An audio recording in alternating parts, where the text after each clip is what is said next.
guys, welcome to an exciting review. This week we are with the MG S5. Now this is a full electric vehicle from MG. The underpinnings are familiar. It's actually the MG4, which means you'll have a 125 kilowatt rear-wheel drive motor. On top of that, it also lends to potentially a little bit of hope that there might be a spicier version of this car in maybe an S5 X-Power, who knows? So we'll have to keep an eye on MG for that one to see if maybe there's a bit of excitement to come with this car. The one we're reviewing this week, however, is the MG S5 Essence 62, which means it's a 62 kilowatt hour battery pack with a range of approximately 400 kilometers of real-world driving range. Stay tuned for a follow-up video where I actually am going to drive this car from Sydney to Brisbane and back to actually tell you what the battery expectation should be. The car itself, so far, is absolutely fantastic. So let's start this review. Let's walk around the car, ask any questions you have in the comments section so that I can try to answer as many as possible in follow-up reviews. The front, let's start with these absolutely stunning headlights. Daytime running lights are three-piece. On both sides from the front, the car looks super aggressive. Down the bottom, you've got your headlights as well. A little bit of aerodynamic funneling through the inner tunnel just there. And obviously a grille down the bottom to keep things nice and cool, but a very flat and aerodynamic front end. No parking sensors at the front, but you do have a 360-degree camera system as well, which is going to help make parking and navigating tight spots an absolute breeze.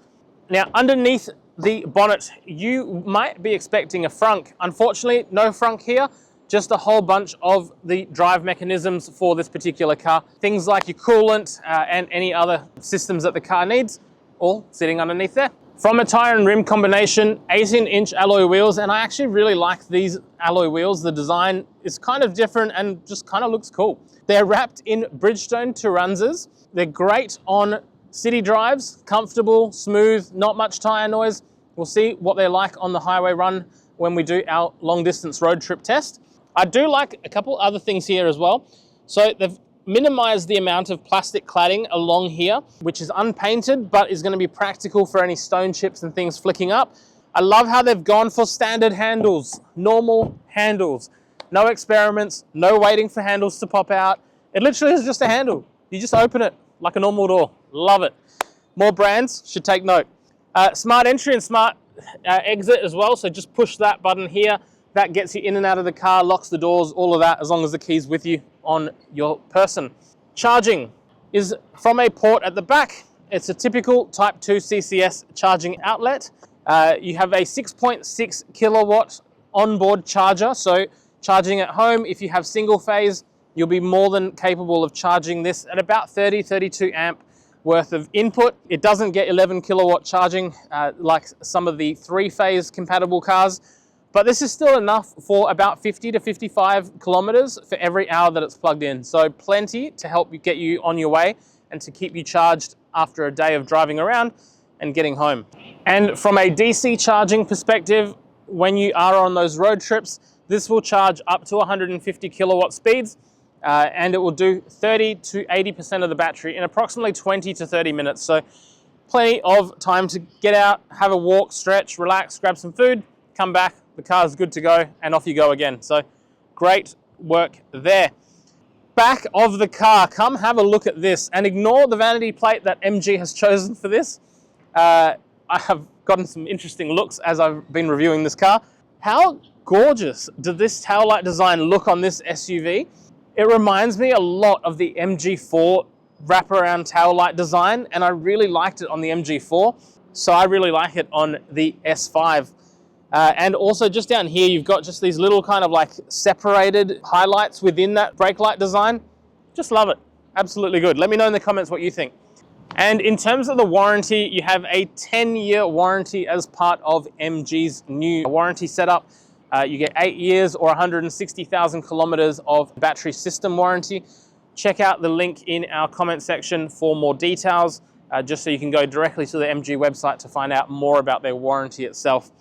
Now, stepping into the back of the MG S5, you're going to want to know how much space is in the back. So, with an electronic tailgate to open and close things, and as you can see on a really wet and rainy day, none of that water is going into the back.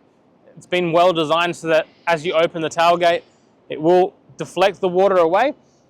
This is what I can fit in the back. So there's a medium-sized suitcase. There's my Samsonite Eco Driver medium-sized backpack, as well as my Samsonite Octolite Neo 55 centimeter cabin bag. But that's what you're getting there. You could lay them in a couple of different configurations to potentially get another medium-sized one in, and definitely you could stack them as well. So it's actually got a really, really spacious rear boot, which is going to be perfect for families if you're trying to get strollers or prams in the back, or even if you are doing potentially ride share or maybe just doing pickup runs.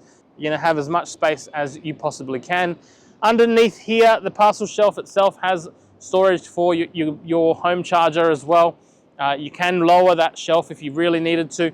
So this is showing you how it is at its highest setting currently, which is really good.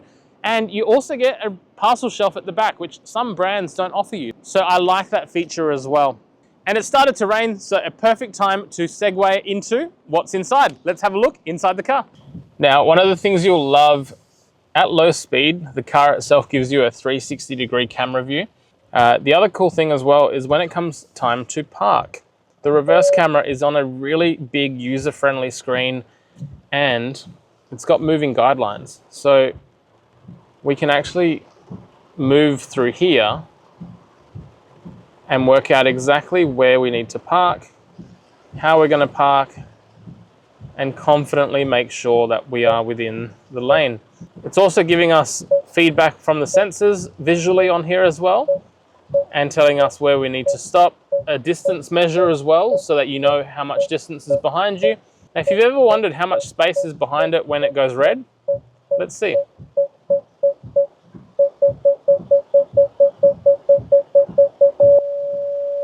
"30 centimeters.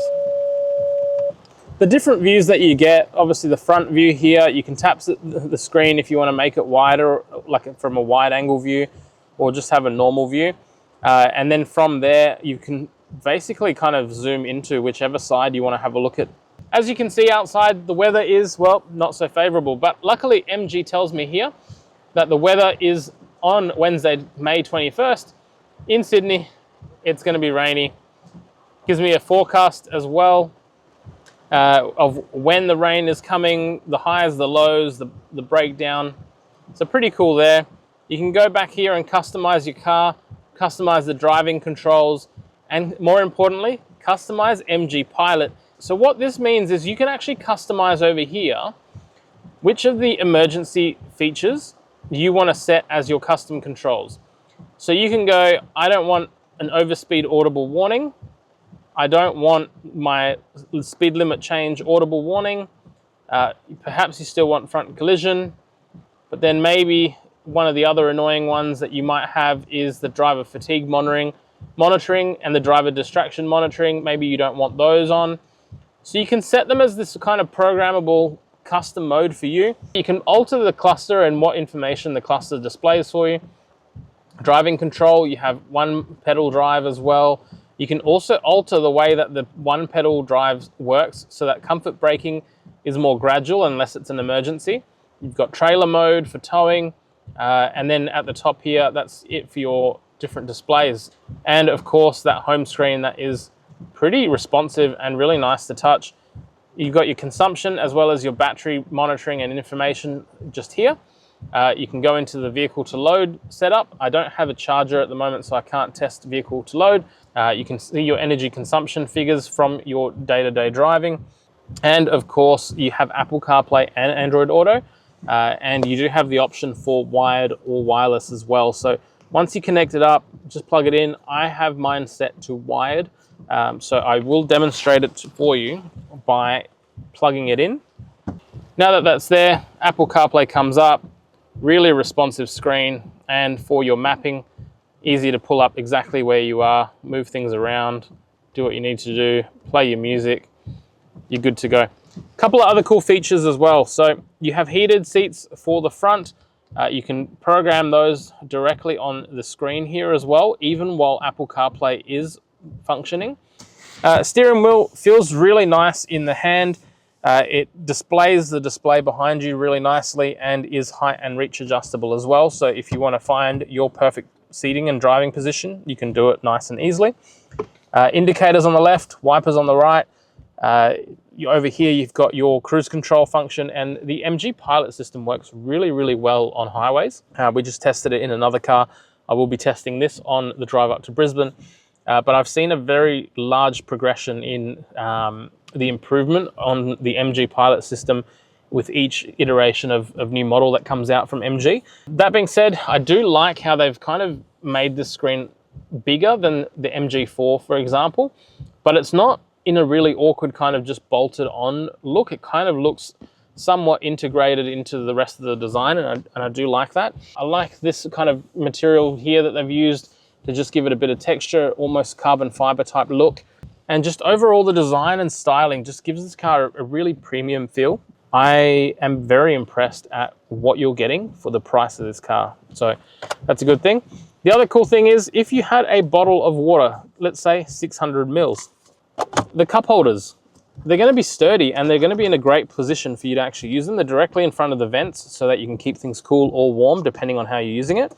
If you are using the wireless charging pad as well, you can just place it there and it's positioned really, really nicely. The edges and obviously the material that's backing that is going to stop the phone from rolling around. So you're going to be able to charge quite nicely. I do like that there's actual toggles that have been used for the gear selectors rather than a stalk. It's just quite nice and easy to use, very clear into which of these you should be using, and obviously the electronic park brake as well. The aircon vents are also really nicely placed. They're actually able to blow air directly where you want the air to go, and you have physical touch buttons here and knobs so that you can control your aircon. At the top here you have a massive sunroof and it's panoramic as well. You've got two buttons, one for the sun blind and then the other one is to open the roof. Because it's raining, I'm not going to open the sunroof, but this part here is the sunroof and behind that is the panoramic roof. Plenty to love about the driving position. The other thing that I really like as well, so in the Essence you get lumbar support and you also get electronic seats, and the driving position is actually really comfortable. The MG4 I found was exceptionally comfortable on longer drives for a lower car. This here as an SUV, I think a lot of people are going to love just how comfortable the car feels. So a big win for MG in this here as well. But let's have a look at what space you get in the back. Stepping into the back of the S5, you have a very comfortable, almost lounge-like rear seat. Definitely nice having this armrest that drops down with two cup holders. But if you don't have that armrest, you can see here it's quite a nice seated position. It's a bit reclined. USB-C outlet down here, a couple of air conditioning vents just here, and some seat back pockets just here. As you can see as well, so I'm 5'10". The back of my seat and the seat itself is positioned to how I would be seated in the front seat. I still have pretty decent leg room behind this seat, and I could stretch out as well if I wanted to kind of recline or just like sit more into the seat. Having this panoramic roof at the top as well adds so much light into the back here that it just makes it feel a lot bigger than it actually is as well, which is a really nice feature, particularly on those longer road trips. And of course, some soft touch materials on the doors, which are quite nice. With that, let's go for a drive and see how the car drives.